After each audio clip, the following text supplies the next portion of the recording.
ગુજરાતમાં છેલ્લા ઘણા સમયથી રોડ રસ્તાને લઈને અવારનવાર આમ આદમી પાર્ટીના નેતાઓ દ્વારા સીધા જ આક્ષેપો છે તે ભારતીય જનતા પાર્ટી ઉપર કરવામાં આવતા હોય છે।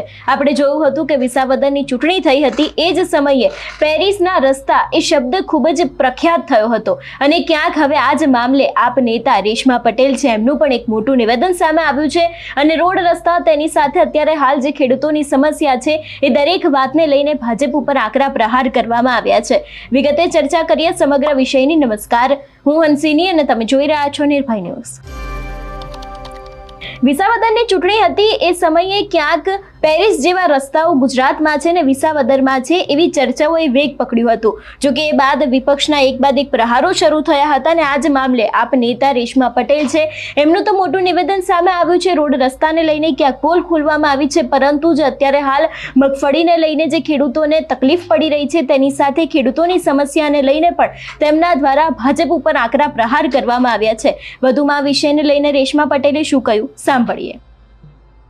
કે તમે લોકો તો વર્ષોથી અહીંયા રહ્યો ને, તો મારી માતાઓ, મારા વડીલો, મારા અહીંયા વિરલાઓ બેઠા છે, હું પરિયાણ કર્યું ઈ કયો પેલા મને, હું પરિયાણ કર્યું પાડી દેવાના, પાડી દેવાના છે, પાડી દેવાના છે ને, આગે બેઠા હોકારો આપજો મારા વિરલાઓ, આગળ નો રહેતા કંઠામાં ઘણીવાર ગામમાં થોડાક આગે બેસતા, પણ આ તો આપણા છે। કહેવાનો મતલબ એટલો જ છે કે હવે ભાજપને પાડી દેવાનો સમય આવી ગયો છે।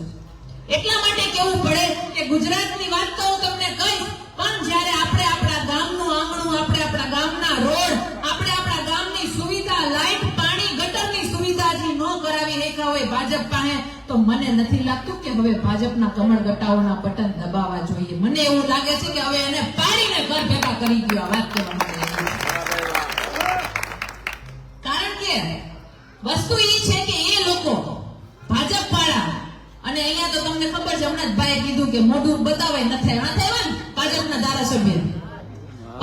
ધારાસભ્ય આવ્યા નથી અને આવશે નહીં, એ આવશે નહીં એટલે હવે આપણે હાવ હચોડા મોકલી દો, આ કામ કરો, નહીતર નહીં કોઈનું ભેગું થાય, નહીતર નહીં કોઈનો ઉદ્ધાર થાય। આ કઠણાઈ આખા આપણા ગામની નથી, આપણી વિધાનસભાની નથી, આખા ગુજરાતની આ કઠણાઈ છે, આખા ગુજરાતની આ તકલીફ છે। દરેક જગ્યાએ હમણાં નવું નાટક લઈને આવ્યા છે, સાંભળ્યું તમે? વિકાસ સપ્તાહ મનાવવા આવ્યા છે, સાંભળ્યું છે ક્યાંક? નહીં સાંભળ્યું તો આવશે કોઈ ગામમાં કેવા એ લોકો વિકાસ સપ્તાહ મનાવે કે અમે આટલું બધા વર્ષો કામ કર્યું તો અમારો બહુ બધો અમે વિકાસ કર્યો છે। મેં કીધું અમારા ઘણા ગામમાં જાજો ધબા ફાટી જાય તમારા, અને વિકાસ સપ્તાહ તમારા વિનાશ સપ્તાહમાં બદલાઈ જવાનું છે। આવી કઠણાઈમાં જીવીએ છીએ, એટલે ગુજરાતના ગામે ગામની આ કઠણાઈ છે। મારે તમને એ કેવું છે કે આપણે ખેડૂત છીએ, આ તમે વિચાર કરો કે આપણા ગામ ગોકુડિયા બનાવવાના સપના બધાએ બહુ બધા બન્યા, ગોકુડિયા બન્યા મારી માતાઓ? આજે આપણે બાજુમાં ગટરો ઉભરાતી હોય, ઉકેડા હોય, આગળ જાવ તો એક ઝાડવા ન હોય, નાનકડો ગાર્ડન ન હોય આપણા ગામમાં, કે આપણા છોકરા બે લસરપટ્ટીમાં લસરપટ્ટી ખાવા જઈ શકે, આવી હાલત કરીને એમ કે અમે વિકાસ કર્યો એને એના ખીચાનો વિકાસ કર્યો, નેતાઓએ પોતાના ઘરનો વિકાસ કર્યો, ભાજપે એના પક્ષનો વિકાસ કર્યો, આપણો નથી કર્યો, આપણને રોડે ચડાવ્યા છે। અને એટલે તમને કહીએ છીએ કે હવે આપણને જેને રોડે ચડાવ્યા છે ને, આ બધાને રોડે ચડાવવાનો વારો આવી ગયો છે। આ વાત દઢ કરીને જાજો, ચડાવવા પડશે, ઘણું બધું સંઘર્ષ થાય, ઘણું બધું આવશે। તમે મને એક વાત કહો, મગફળીની લાઈનમાં ઉભા હતા ને, મગફળીની લાઈનમાં ઉભા હતા તો મને એ નથી સમજાતું કે આટલી બધી રાયડું પાડે છે કે અમે ડિજિટલ યુગ લઈ આવ્યા છીએ, અમે ડિજિટલ કર્યું છે, તો મગફળીના ફોર્મ ભરવામાં લાઈનમાં કેમ ઊભું રહેવું, કેમ ઊભું રહેવું પડે છે? તો મને કહો, આપણને લાઈનમાં ઊભા રાખવા જ આવ્યા છે, વોટ દેવાય લાઈનમાં ઊભા રહ્યો, વોટ દીધા પછી તમે બધી રીતે લાઈનમાં ઊભા રહ્યો। ઈ નોટબંધી હતી, કોરોના આવ્યો, તેથી આપણે લાઈનમાં જ ઊભા છીએ।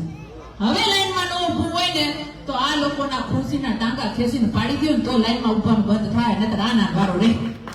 આ વાસ્તવિકતા છે।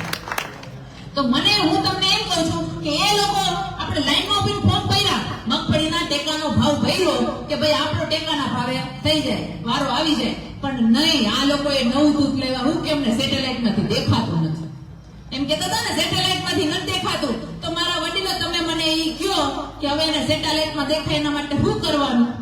કોરોનામાં તો ધાબા ઉપર ભજીયા ખાતા હતા તોય પકડી લઈ જતા હતા, તો કેમ દેખાઈ જતા હતા? તો હવે હું ઘણી વખત કહું છું કે મેં કીધું હવે અમારા મગફળી ભેગા ગાંજાના 2-3 છોડવા વાવી દે તો દેખાઈ જાય. હવે આ ધંધો કરવાનો આપણે ને ગાંજા વાવવાના દેખાડવા હાટુથી. તો આવી પરિસ્થિતિ ગુજરાતની કરી નાખી છે.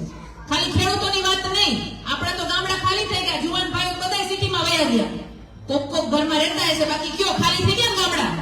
તો આ સિટીમાં રહે છે એ ખેડૂત જ છે ને. તો સિટીમાં એ જ હાલત કરી છે.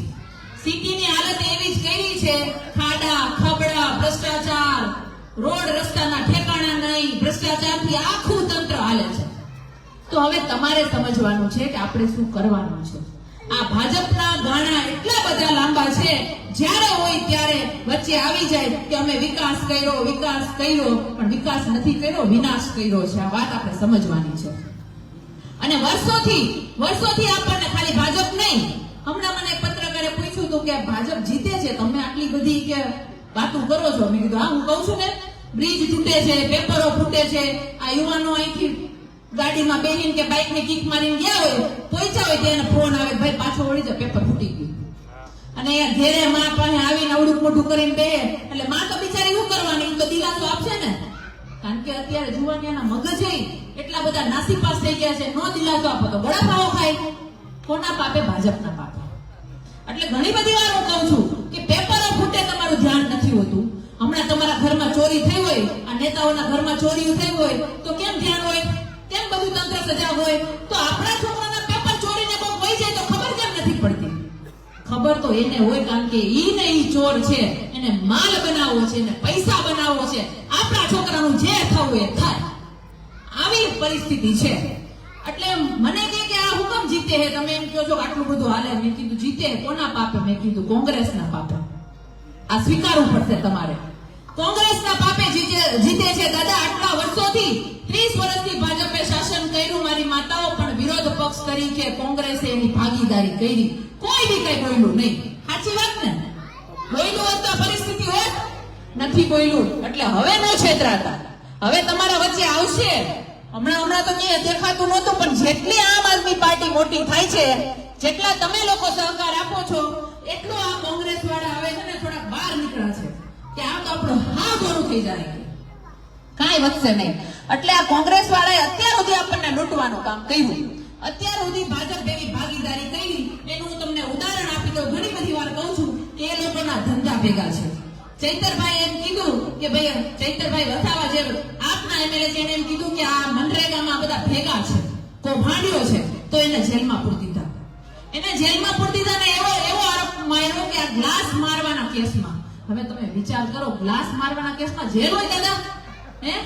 ખૂન ખરાબા થઈ જાય છે તો તમે જામીન આપી દો છો, બળાત્કારીઓને છોડી દો છો, લૂંટેરાઓને, ખેડૂતના પૈસા ખાઈ જાય છે, મગફળીઓ બાળી નાખે છે, મરચા બાળી નાખે, કોથળા કૌભાંડ કરી નાખે, આટલા કૌભાંડ કરે છે, છતાંય તમે એને બેલ આપો ને તમે આવા જે લડે છે એવા માણસોને તમે જેલ આપો છો. આના ઉપરથી આપણે એ શીખવાનું છે કે ભાજપ અને કોંગ્રેસ ભેગા થઈને કામ કરે છે. અત્યાર સુધી કર્યું છે અને હજી કરશે. એટલે હવે ભરમાતા નહીં. એટલે આ બેને કાઢવાના છે. એટલે આપણે ધુવાડા બંધ, હમણાં તો ધુવાડા બંધની પ્રથા વહી ગઈ, પણ આપણે ચાલુ કરો. ધુવાડા બંધ મત આપવાના છે મારી માતાઓ, ધુવાડા બંધ. અને મતની વાત હું કરીશ, કારણ કે ઘણી બધી વાર એમ કે રાજકારણની વાત નહીં કરવાની, હજી ભલે ઇલેક્શનની બહુ આગી વાર છે, પણ અમને ખબર છે દાદા, 10 વર્ષથી અમે સંઘર્ષ કરીએ છીએ. જ્યાં સુધી તમે મત રૂપી જાગૃત નહીં થાવ ને, ત્યાં સુધી આપણે પીસાતું રહેવાનો વારો છે. આ યાદ રાખજો. તમારી પાસે આવશે, નેતાઓને બોલાવશે, સગા સંબંધીઓને લાવશે, તમને શરમાવશે, અને છેલ્લે ક્યાંય ભેગું નહીં થાય ને એની વિકાસની વાતો તો કરશે, બધી ખોટી વાતો કરશે. બધી કરોડો રૂપિયા આવે છે. તમે મને એમ કહો કે આપણા ટેક્સના પૈસા જાય છે કે નહીં એની પાસે? જાય. ફળહાટી લેવા જાવ તો આવશે. હમણાં ભાઈ બીડી પીતા હતા, તમારા બીડીમાં ટેક્સ છે દાદા. હા, બીડીમાં ટેક્સ છે. અને હમણાં ઓલું શું કહેવાય કે દારૂબંધી તો છે, પણ ક્યાંક ભઠ્ઠીઓ હાલે છે, એમાં ટેક્સ ભરો છો, એમાં ટેક્સ ભરે છે. એટલે મારે એમ કહેવાનું છે કે પેકેટ તમે ખાલી બિસ્કિટનું લેવા જાવ એમાં ટેક્સ ભરવાનો, નાનો બાળક જન્મ્યું હોય એના છઠ્ઠું લેવા જાવ એમાં ટેક્સ ભરવાનો, મરણ પથારીએ એક કફન લેવા જાવ એમાં ટેક્સ ભરવાનો, સવારથી સાંજ સુધી 365 દિવસ ટેક્સ ભરો છો. અને આ ભાજપ, આ ચોર આપણને 365 દિવસ સુધી રોડે ચડાવે છે. હવે તો જાગો, હવે એને રોડે ચડાવો, હવે એને રોડે ચડાવો. આપણા પૈસા આપણને મળતા નથી. નિશાળોની વાત કરીએ તો ગામડામાં કેવી નિશાળ છે જોઈએ છે ને તમે છે કેમ કોઈ નેતાઓના છોકરાઓ નિશાળમાં નથી ભણતા આપણા છોકરાઓને હારી સ્કૂલમાં ભણવાની વાત કરીએ પણ એના છોકરા તો વિદેશમાં ભણતા હોય છે એના છોકરા વિદેશમાં ભણતા હોય છે અને જો વિદેશમાં ન ભણતા હોય ને તો નો આવડતું હોય એકડા બગડા નો આવડતા હોય એબીસીડી નો આવડતી હોય તો એને ક્રિકેટના ચેરપર્સન બનાવી દે બનાવ્યા હા બને નો સમજાણું બનાવ્યા. ચોખ્ખાઈ કરીને કહું કે અમિતભાઈને તો ઓળખો જ ને હા આ અમિતભાઈના છોકરાને બેટ પકડતા આવડે છે? નહીં તો કેમ એને ક્રિકેટ બોર્ડના ચેરપર્સન બનાવી દીધા મલાઈ ખાવા માટે તો હવે તમારા છોકરાને બેટ પકડતા આવડતું નથી ને અમારા છોકરાને બોલપેન પકડવાનો અધિકાર નથી આપતા તો હવે તો આપણે જાગવું પડે કે નહીં આપણા છોકરાઓને ભણવા નહીં દે ઈ ભણશે તો સવાલ પૂછશે ઈ ભણશે તો આ ગામમાં કોઈ કોન્ટ્રાક્ટર આવશે કોઈ વિકાસના કામ થતા હશે તેને કાટલો પકડીને પૂછશે કે ભાઈ મારા ગામનો રોડ છે કેટલો પોડો કરવાનો છો મારા ગામનો રોડની ભરાઈ કેટલી છે પૂછશે કારણ કે પૂછીએ તો ભ્રષ્ટાચાર બહાર આવે પણ આપણે ભણવા નથી દેતા એટલે આપણે ખબર નથી પડતી બનાવ્યો હોય રોડ 8 ઇંચનો કીધું હોય અને બનાવે કેટલો 4 ઇંચનો અડધું તો ખીચામાં મારી જ જાય તમારું શું માનવું છે આ વિષયને લઈને અમને કમેન્ટ કરીને ચોક્કસથી જણાવજો. તેની સાથે અમારી ચેનલ નિર્ભય ન્યૂઝને લાઇક, શેર અને સબસ્ક્રાઇબ કરવાનું ભૂલશો નહીં. નમસ્કાર.